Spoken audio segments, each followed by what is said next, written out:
게다가 지금 아브라함의 아버지잖아요. 아버지인데 어디서 죽었다고 그래요? 하란에서 죽었다고 그래요. 가나안 땅으로 31절에 가나안 땅으로 들어가기 위해서 했다는 거예요. 갈대아 사람들의 우르에서 떠나서 나간 뒤 하란으로 가서 거기서 죽었다고 얘기를 해요. 거기서 제가 왜 이 말을 하냐, 하란이라는 곳이 우상의 도시예요. 지금 우상 얘기를 하려고 하는 거야. 아까 우리가 방금 여기서 미신 얘기하다가 우상의 도시예요, 하란이. 근데 지금 31절 전반전에 뭐라겠어요? 게다가 자기 아들들과 며느리들을 데리고 어디로 가려고 했어요? 가나안 땅으로 가려고 했어요. 가나안 땅으로. 중반절에 보니까 가나안 땅으로 들어가기 위해서 떠났다고 그랬어요. 근데 하란에 도착해서 거기서 죽었다고 그랬어요. 하란이라는 동네는 어느 동네냐? 어떤 동네냐? 우상이 심한 동네. 우상의 동네. 우상의 동네. 우상을 만들어서 파는 동네가 바로 하란이에요. 하란. 그곳이. 그래서 데다가 아들과 며느리들을 데리고 가나안 땅으로 들어가기 위해서 나오다가 하란에서 머무른 거예요. 지금 거기서 머물러 살면서 우상의 동네에서, 우상의 마을에서 살면서 우상을 만들어서 파는, 거기서 무슨 우상이에요? 아데미 여신, 그런 우상들을 만들어서 파는 거예요. 그 사도 바울이 에베소 그 지역에 가서 왜 아데미 여신이나 이런 것들 막 우상이라고 하면서 막 그랬잖아요. 응? 이 우상들은 하나님이 아니다. 인간들이 이 우상을 취하면 안 된다라고 했잖아요. 그런 곳이 바로 이 하란이란 말이에요. 하란. 이곳에 와가지고 이 데라라는 그 아브라함의 아버지가 정착을 해버린 거예요. 여기서 그냥 사는 거예요. 우상을 만들어서 팔아서 돈을 벌어서 먹고 사는 거예요. 이 하란에서. 그렇게 아버지 밑에서 살다가 아버지가 거기서 죽었다고 그랬잖아요. 32절에 데라의 생애는 몇이래요? 205년이었더라. 데라가 하란에서 죽었으니 거기서 죽어버린 거예요. 끝까지 와가지고 진행을 해서 가나안 땅으로, 축복의 땅으로 들어가야 되는데 안 들어간 거예요. 이렇게 죽은 거예요. 그렇게 하고 나서 12절부터 이제 뭐가 나오냐면 아브라함을 이제 하나님이 불러요. 아브라함을. 12장 1절에 보면은 주께서 아브라함에게 이르시되 너는 내 고향과 친척과 아버지 집을 떠나 내가 네게 보여줄 땅으로 가라. 이렇게 돼 있어요. 가라. 그 2절에 보니까 뭐라고 돼 있어요? 내가 너로부터 큰 민족을 만들고 네게 복을 주어 네 이름을 크게 하리니 네가 복이 되리라. 이렇게 돼 있어요. 그러니까 뭐예요? 우상을 팔아먹고 돈을 벌어서 먹고 살았던 이 데라 아버지의 밑에서 그런 걸 보고 살았던 이 사람이, 이 아브라함이 그곳에서 살아야 되는 거 이제 정착해서. 그런데 어떻게 했어요? 12장에서 하나님이 주께서 부르신 거예요. 불러서 이끌어내어 가나안 땅을 들어가게 한 거예요. 우상의 장사 그 속을해서 빼낸 거예요. 지금 문재인 정권 때 크게 터졌던 겁니까? 라인 펀드 사태. 실제 이 김봉현이가 당시 민주당 의원들에게 뇌물을 주었다, 했다. 그런 당시에 2020년 10월 17일 날 옥중선을 썼습니다. 나 민주당만 준 게 아니라 저기 국민의힘 국회의원들한테도 수억 줬고 검사들한테 술 접대도 했다. 뭡니까? 옥중서원을 쓴 겁니다. 그리고 이게 언론에 공개가 되면서 그때 당시 굉장히 파장이 일으켰습니다. 김봉현이 4년이 지난 이 시점에서 이러한 2020년 10월 달의 옥중서신이 민주당의 공작이랍니다. 심지어 4년 전 옥중 입장문 민주 허위 공작에 허위 내용을 쓴 거라는 거예요. 지금 김봉현이가 얘기하는 이 모든 내용들이 민주당과 짰다라는 거 아니겠어요? 민주당의 공작으로 인해서 내가 이런 내용을 썼고 이 옥중선을 써게 됐는데 이 모든 내용들이 다 가짜고 그 가짜 내용을 씀에 있어서 민주당과 공작을 했던 거 아니겠습니까? 이거 어마어마한 사건이죠. 이 과정 속에서 김봉현이가 과거에 보석 석방을 받은 적이 있습니다. 언제? 문재인 정권 때. 그때 당시 그리고 어떻게 쓰였습니다. 그런데 정말 깜짝 놀란 건 무엇이냐면요. 김봉현이 2021년 당시에 석방이 되었는데 이 석방도 뭐라는 겁니까? 민주당 공작 협조 대가로 보석을 받았다는 겁니다. 민주당한테 유리한 발언을 해줬는데 그와 관련 보석이라는 대가를 받았다는 거예요. 그러니까 그러면 이 김봉현 혐의와 관련돼 가지고 검찰이 추후에 더 구속영장을 청구해서 그 구속기간을 연장할 수 있지 않습니까? 그런데요. 그와 관련돼 가지고 민주당이 법안 하나를 냈다는 거예요. 7월 7일 날 발의한 형사소송법 일부 개정안 법률입니다. 발의한 걸 확인해 볼 수가 있습니다. 자, 이 내용이 무엇이냐면요. 재판이 진행 중인 피고인을 별건 구속하지 못하는 내용입니다. 김봉현이가 구속기한 연장을 하기 위해서 뭐가 필요합니까? 검찰의 새로운 구속영장이 필요하고 그로 인해서 구속이 연장이 돼야 되는데 그걸 지금 막고자 민주당이 법안을 냈다는 겁니다. 진짜 낸 겁니다. 그 법안을. 그런데 이 과정 속에서 빠지지 않는 사람이 한 명이 등장을 합니다. 바로 조국입니다. 이 변호사가 조국 장관이 보석 위한 입법을 도와주겠다고 했다. 그런데 누구 얘기가 들려오는 겁니까? 당시 법무부 장관이었던 조국 얘기가 들리는 겁니다. 입법을 도와주겠다고 했다라는 거예요. 김봉현 변호사한테. 이모 변호사가 민주당 편에서 검찰 공격하라며 회유해 2020년 거짓 편지를 작성했다. 지금 조국 신당이 입당을 한 당시 박은정 검사가 찾아와 당신은 검찰개혁의 1등 공신이라고 말을 했다. 이 변호사가 조국 장관이 보석 입법 위한 도와주겠다고 했다. 당시 국민의힘과 더 나아가서 윤석열 당시 검찰총장까지 공격을 했다라는 것을 김봉현이가 어제 이 옥중 서신을 통해서 폭로해버린 거예요. 민주당의 사태가 아니라 어떻게든 검사들의 문제인 것처럼 어떻게든 당시 야당이었던 국민의힘 문제인 것처럼 그런 식으로 호도를 하면서 회유 작업을 했다는 겁니다. 야당, 그러니까 지금의 국민의힘 정치인에게 수억을 준 것뿐만이 아니라 검사들도 술접대를 했다고 말을 했어요. 당시 문재인 정권 그리고 민주당이 얼마나 검찰을 공격을 했습니까? 추미애가 뭐를 했습니까? 바로 윤석열 대통령에게 수사지휘권을 빼앗았어요. 네, 추미애가 멋대로 법무장관이라는 신분 하나만으로 그 모든 검사들의 신분을 공개했어요. 심지어 그 과정 속에서 조국은요 그걸 퍼날랐습니다. 이 사람이 술접대 받은 검사다. 박훈 변호사가 올린 SNS 글을 조국이 퍼날랐다고요. 그리고 어떻게 검사를 악마화시켰고 그런 검찰 수사를 못하게 막아 세웠던 게 바로 당시 이 라임 사태와 관련된 연관성이 있다라는 것이에요. 이제 MBC가 어떻게 보도를 했었냐면요. 한저축은행 사건 회유 이런 받았다라는 거예요. 그때 당시 MBC가 뭐라고 보도했냐면요. 이런 식으로 보도를 했습니다. A 검사는 한동훈 라인이다. 청와대 수석 정도 잡게 해주면 A 검사가 한동훈 검사장을 통해 검찰총장에게 보고해 보석으로 재판을 받게 해줬다고 제안했다. 자, 딱 보십시오. 지금 MBC 보도에 딱 누가 나와 있습니까? 한동훈, 윤석열 두 사람 놓여 있는 거예요. 그러니까 김봉현이가 지금 검사로부터 회유를 받았는데 그 검사가 누구 라인이라는 겁니까? 한동훈, 당시 검사 라인이라는 겁니다. 그리고 그런 한동훈 검사장을 통해서 검찰총장, 당시 윤석열 검찰총장에 보고를 해가지고 보석 재판을 받게 해줬다라는 회유를 받았다라는 걸 MBC가 보도한 겁니다. 이게 2020년 11월 달 보도라고요. 그리고 한동훈 검사장 뭐라 그랬습니까? 그거 MBC 보도 가짜다. 법적 책임 물겠다. 이렇게 얘기한 겁니다. 그런 공연에 따르면 본인이 썼던 그 4년 전 옥중 입장문 그 모든 것들이 다 민주 정치 공작에 허위 내용을 쓴 거라는 거 아니겠어요. 문재인 정권 인사를 넘어서 민주당 현역 국회의원, 당시 법무장관이었던 추미애 조국까지 모두 다 해당 사항이 있다는 거 아니겠습니까? 하나님께서 그래서 이스라엘의 조상이 된 거예요. 지금의 이스라엘 나라에 21세기 지금 이스라엘 나라 그 나라의 조상이 누구라고요? 아브라함.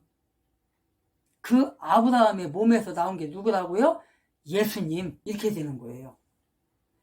아브라함과 다윗과 이렇게 나오잖아요. 다윗의 세계라. 이렇게. 그래서 42대째 가서 누가 태어나요? 예수님이.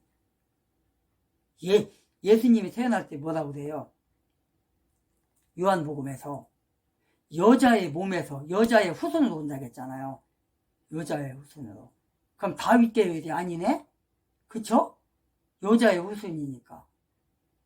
솔로몬 왕, 다윗의 아들 솔로몬 왕이 이제 오다가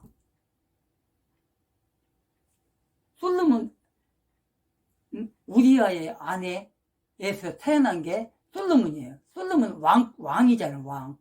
왕권을 갖고 온다는 게 누구예요? 예수님. 그런데 그 계열이 아니네. 근데 다윗의 아들이 여러 명 있잖아요.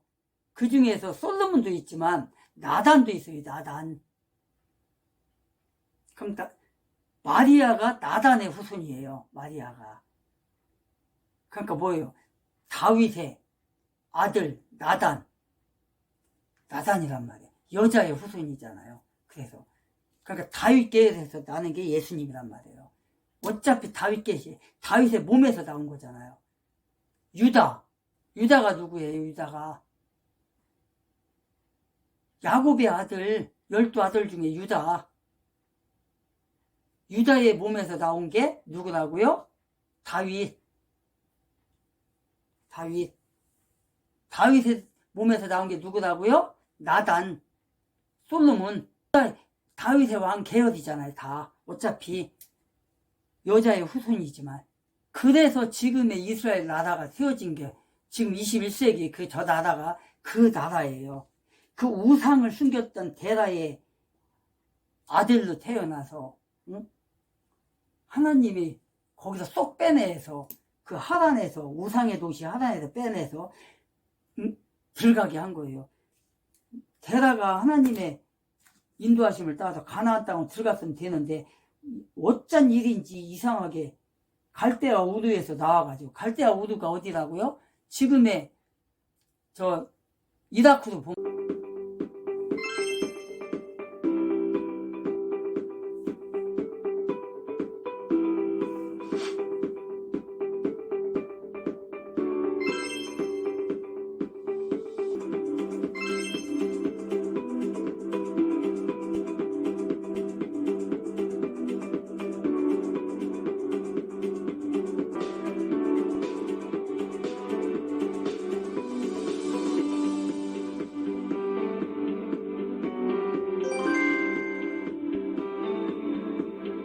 이라크 갈대아 우르가 거기에서 나와가지고 내동 잘 오다가 하란에서 머물러 버린 거예요.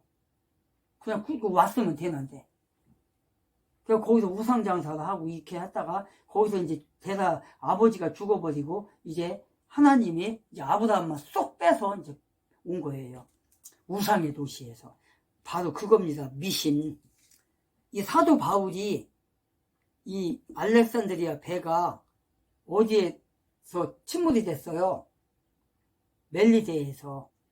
그래서 독사가 나와서 물었고, 그래서 죽을 줄만 알았더니 안 죽었어. 그러니까 그 원주민들이 뭐라고 그래요?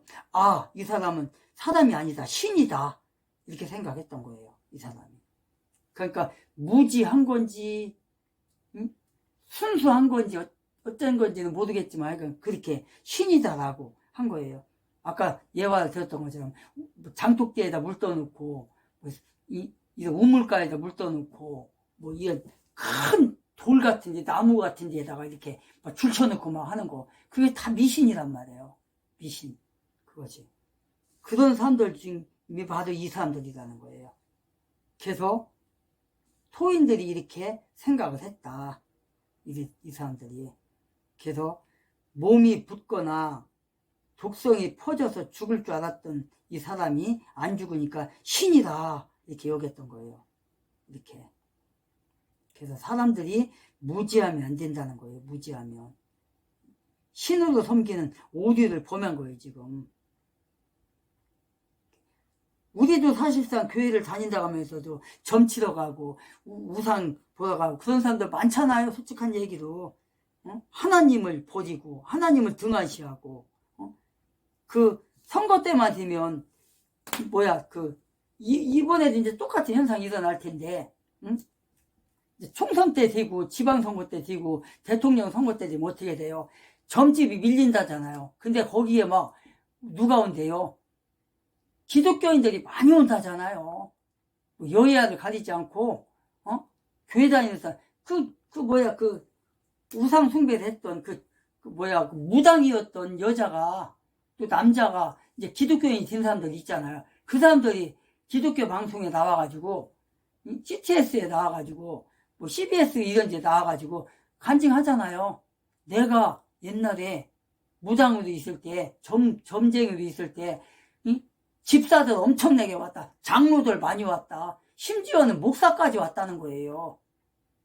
전부로. 이게 다 가짜 아니에요, 가짜. 아니, 자기가 섬기는, 자기가 설교를 해서 전파하는 그 하나님이 위대하신 분을, 이 우주 만물을 창조하신 분을 놔두고 어떻게 점집에 가냐고요. 그 목사라는 작자가, 그게 목사예요? 장로라는 작자가 평신도도 아니고. 지금 이 원주민들이 지금 그렇게 한 거예요, 지금. 어리석은 거죠, 좀. 우상으로 바꾸는 어리석음. 이런 것들에 빠지면 되겠습니까? 7절에서 보니까 바로 그 지역에 그 섬에 우두머리인 보블리우라 하는 사람의 소유지가 있더라. 그가 우리를 받아들여 사흘 동안 친절히 머물게 하더라. 8절에 보니까 보블리우의 아버지가 열병과 피설사로 알아 누워 있을 때에 바울이 그에게 들어가서 기도하고 그에게 안수하여 그를 고치니라.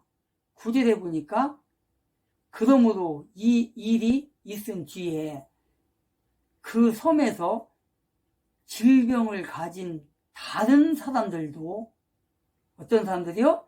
질병을 가진 다른 사람들도 와서 고침을 받고, 10절에 보니까 또 후한 예우로 우리를 존귀히 여기며 우리가 떠날 때에 필요한 것들을 배에 실어 주더라. 10절까지. 보블리우라는 사람이 있었는데 그 사람이 누구래요? 그 지역에서 우두머리래요. 왕초래요. 그러니까 지금으로 따지면 뭐라 할까요? 지금으로 따지면 이제 뭐 유지겠지요. 유지. 지금 이렇게 힘께나 쓰는 그런 사람이겠죠. 그런 사람이 살고 있었던 거예요. 이곳에서. 그런데 그 사람이 이 바울과 그 사람 일행들을 초청을 해서 어떻게 했다는 거예요? 잘 섬겼다는 거예요. 받들었다는 거예요. 며칠 동안 여기 보니까 사흘 동안 친절히 머물게 하더라. 그러니까 뭐 이렇게 섬겼다는 말이 뭐겠어요? 잔치를 베풀었다는 거겠죠. 먹을 것도 주고 뭐 그냥 막 그 섬에서 뭐 최고의 그 친절을 예우를 갖춘 거예요. 지금 이 일행들을, 거기에 있는 사람들을 이렇게 7절에 보니까 얼마나 원주민들이 이 사람들을 섬겼겠어요. 멜리데 섬에 이 원주민들이 이렇게 바울과 그와 함께 했던 사람들을 이렇게 잘 섬겼다. 높은 사람인 그 보블리라는 사람이 이렇게 일행들을 잘 섬겼다. 그것도 며칠씩을, 사흘이라고 했으니까 3일 동안을 열심히 이렇게 섬긴 거예요. 그런데 무슨 일이 일어난 거예요, 지금? 8절에 보니까 부잣집 보블리라는 사람은 유지였으니까 이 동네에서 얼마나 잘 살았겠어요. 정말 토지도 많고 밭도 많고 논이 있었을까? 어쨌든 간에 뭐 논도 있을 거고 밭도 있을 거고 뭐 여러 작물들을 많이 했겠죠. 그런 그것들 정말 부자도 살았던 것 같아요. 그러니까 이렇게 잘 섬겼지요. 8절 9절에 보니까 뭐래? 야, 이렇게 그 좌파 집단, 민주당 정부가 이렇게 악마의 조직이었습니다. 대한민국 국가 통계를 무려 125차례나 조작을 했었다. 이거 사람 새끼입니까? 예? 김수현, 김현미 등 문재인 정부 인사 모두 11명을 기소했다. 예, 기소했다라는 건 이 죄가 인정돼서 검찰이 법원에 넘겼다라는 겁니다. 이거 범죄자들 면상 보세요. 김수현과 김상조 청와대 정책실장, 그리고 김현미 국토교통부 장관, 이 범죄자들입니다. 범죄자들. 얘네들이 다 지금 직권남용과 통계법 위반 혐의로 불구속 기소됐는데 국가 통계를 조작해서 통계법 위반으로 재판에 넘겨진 건 이번이 사상 초유의 일이랍니다. 아니 세상에 어느 세상에 청와대가 통계를 조작할 거라는 생각을 누가 했겠습니까? 청와대가 통계를 조작하는 범죄를 저질렀다. 자 한번 볼까요? 부동산 통계 조작 과정. 네? 이러면서 이와 같이 사전 보고를 하고 사전 보고에서 마사지를 해라. 아니 통계라는 건 그냥 숫자인데 숫자를 마사지. 뭐 안마 시술소예요? 예? 통계를 마사지하라. 그래서 재검토를 지시해서 변동률을 조작해서 그래서 국민의 눈과 귀를 속이는 그 범죄를 문재인 정부가 했다. 결국은 이건 김상조, 김수현, 김현미가 감옥 갈 게 아니라 최종 책임자인 문재인이가 감옥을 가야죠. 문재인이가 감옥을 갈 정말 심각한 사태가 아닐 수 없다. 근데 이게 얼마나 심각한 범죄를 저질렀냐면 얘네가 문재인 정부 거의 기간 내내 범죄를 저질렀습니다. 2017년 6월부터 2021년 11월까지 무려 4년 6개월 동안 통계 조작을 했다. 아니 문재인 정부 5년 동안 4년 6개월을 범죄에 저질렀다. 예? 근데 어느 정도 범죄를 저질렀냐? 예? 참 한국부동산원이 정말 이렇게 사전 자꾸 하고 마사지하면 안 됩니다. 라고 했더니 김상조가 뭐라고 그랬냐? 아니 그러면 우리가 부동산원에 예산 안 줄 수도 있는데 그래도 계속 하실 거예요? 이렇게 돈으로 협박을 했답니다. 이거 사람 새끼입니까? 예? 돈으로. 아니 우리가 그러면 부동산원 앞으로 예산 안 줍니다. 이런 식으로 불법 계속 안 하면 예? 쓰레기 새끼입니다. 쓰레기 새끼. 근데 이게 대부분 이런 변동률 조작을 주로 언제 했었냐? 바로 4.15 총선 아니면은 대통령 취임 2주년 이럴 때 바로 이런 장난질을 쳤다. 이것뿐만이 아닙니다. 그러면서 자기네들이 뭐 소득 주도 성장하면서 뭐 취업률이 되게 높아졌다. 근데 알고 보니까 86만 명이 취업이 급증했던 게 알고 보니까 비정규직이 포함되어 있었다. 네? 그러니까 알바생들도 다 포함되어 있었던 거야. 마치 이게 취업이 잘 된 것처럼. 근데 그거를 알고도 그냥 이걸로 발표해라. 네? 그리고 실제로 소득 분배 불평등이 역대 최악인 5.95가 나오기도 했는데 그냥 이걸 다 쌩까고 지금 최저임금 인상 효과로 불평등이 개선됐다. 라고 문재인 정부 홍보 자료로 썼다. 사람 새끼들이 아닙니다. 기타 조작은 중범죄입니다. 중범죄. 부동산 수치를 거짓말하고 취업 수치를 거짓말하고 이거 정말 범죄를 바로 이 문재인이가 했다. 라는 거예요. 멜리데 섬에 있던 그 보블리에 누가 열병에 걸렸다는 거예요. 8절에 오블리의 아버지가 열병에 걸렸대요. 열병에.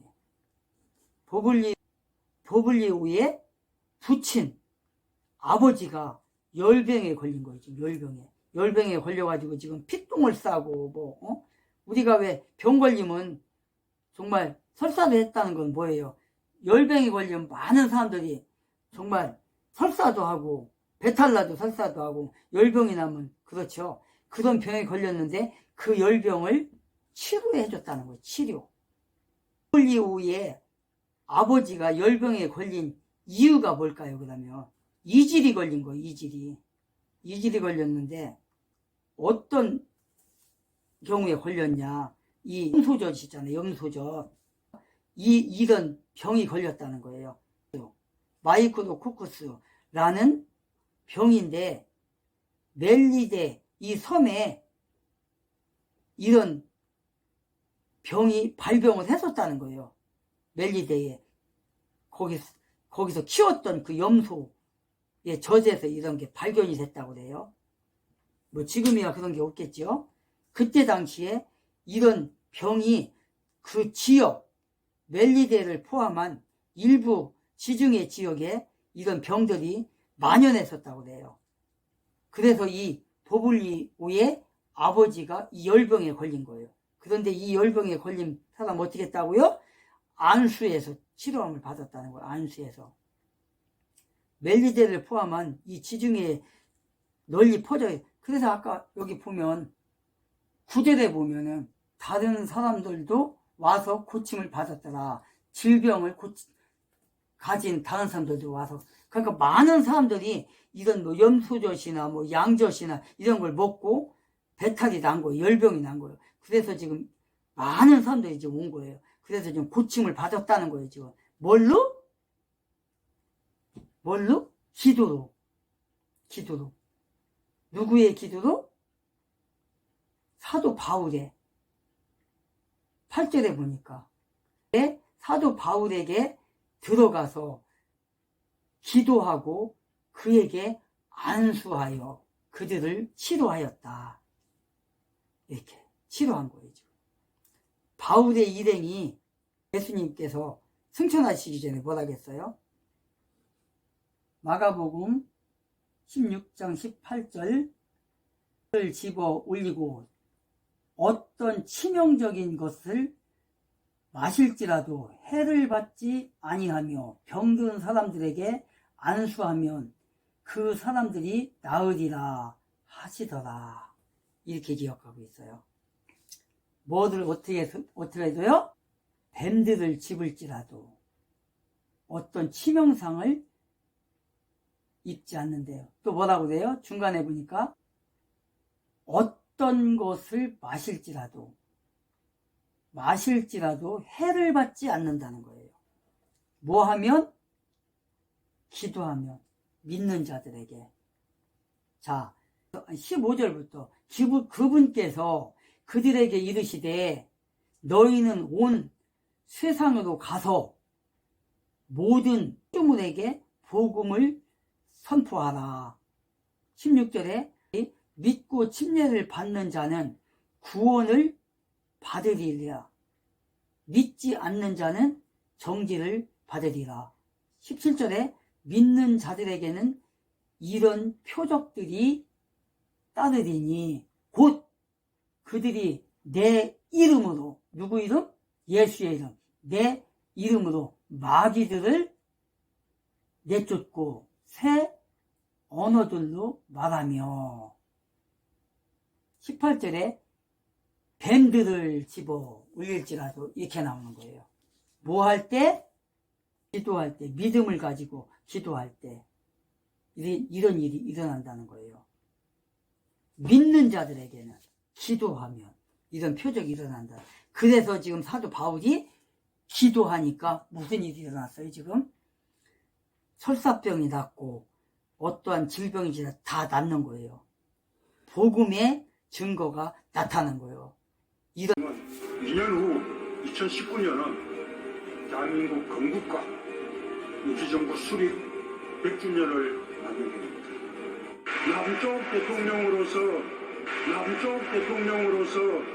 남쪽 대통령으로서 김정은 국무위원장의 소개로 여러분에게 인사말을 하게 되니 그 감격을 말로 표현할 수 없습니다. 양복 선생이 이끌던 조선의용대가 평입되어 광복 후 수권 창설의 뿌리가 되고 제가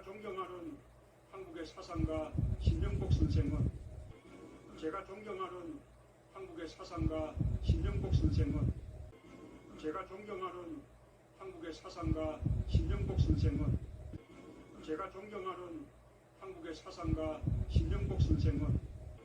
제가 존경하는 한국의 사상가 신정복 선생은 표적이 나타나는 거예요.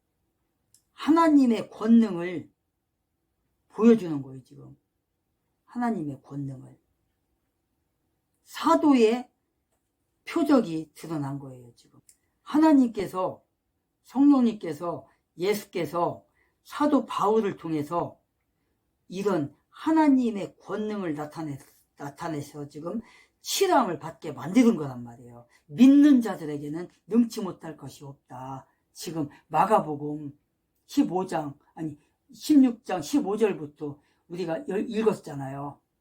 어떤 때 하나님께서 그 제자들에게 열쇠를 줬을 때, 기도의 열쇠. 땅에서 풀면 하늘에서도 풀리고 땅에서 매면 하늘에서도 매인다 그랬잖아요. 마태복음에 보면, 마태복음 거기가 16장 18절인가에 나올 거예요, 아마. 가볼까요? 마태복음 16장 18절. 내가 또한 네게 이르노니 너는 베드로라. 이 반석 위에 내가 내 교회를 세우리니 지옥의 문들이 그것을 이기지 못하리라. 19절에 보니까 내가 하늘의 왕국의 열쇠들을 네게 주노니 무엇이든지 네가 땅에서 묶으면 뭐를 어떻게 해요? 네가 땅에서 묶으면 그것이 하늘에서 묶일 것이요.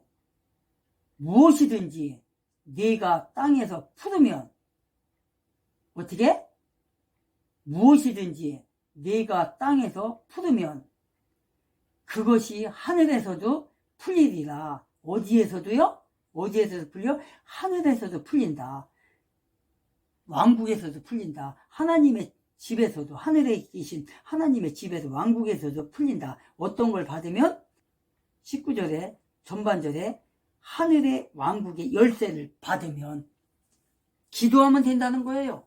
열쇠가 뭐예요? 기도의 열쇠, 왕국의 열쇠. 예수 믿는 사람들이 기도하면 열쇠를 집어넣고 풀으면 그게 뭐예요? 기도잖아요. 기도. 그러면은 이루어진다는 거. 그러니까 지금 어떻게 한 거예요? 사도 바울이 지금 여기서 그 열병을 향해서 기도한 거예요. 지금 기도한 거예요. 독사에게서 물렸을 때도 기도했고, 뱀에 물렸을 때도 기도했고, 지금 열병에 걸린 그 누구? 보블리오의 아버지의 열병이 걸렸을 때 뭐를 먹고? 양의, 소의, 염소의 젖을 먹고, 여기는 이제 소는 없었겠죠. 염소나 양이 있었겠죠. 그런 젖을 먹고 병에 걸렸을 때, 열병이 걸렸을 때, 싫어한, 예수의 이름으로 그 질병을 향해서 기도하니까 어떻게 된 거예요? 열병을 떠나게 했다. 그래서 치람을 받게 했다. 예수께서 승천하시기 전에 제자들에게 말씀하신 게 이루어진 거예요, 지금. 이것이. 오늘날도 많은 사람이 병에 걸리잖아요. 병원에서 포기한 수많은 질병들 있잖아요. 질병들. 안수에서 나선 사람이 수도 없어요. 여러분들이 나겸일 목사 하면 알 거예요. 나겸일 목사. 주한교회인가? 나겸일 목사님이 암인가? 그 병에 걸렸을 때 내일이면 죽는다고 의사가 판결 내렸잖아요. 그분이 이제 어느 부흥의 간증 집회에서 간증할 때 제가 가서 거기가 예배 한번 드렸거든요. 그곳에서 한다고 해서 그래서 들었는데 거기서 그 얘기를 하더라고요. 의사들이 오늘 처방을 내렸대요. 당신은 오늘 밤을 넘기기 힘들다. 이제 준비하라. 그랬는데 그 다음날 멀쩡히 살아난 거야.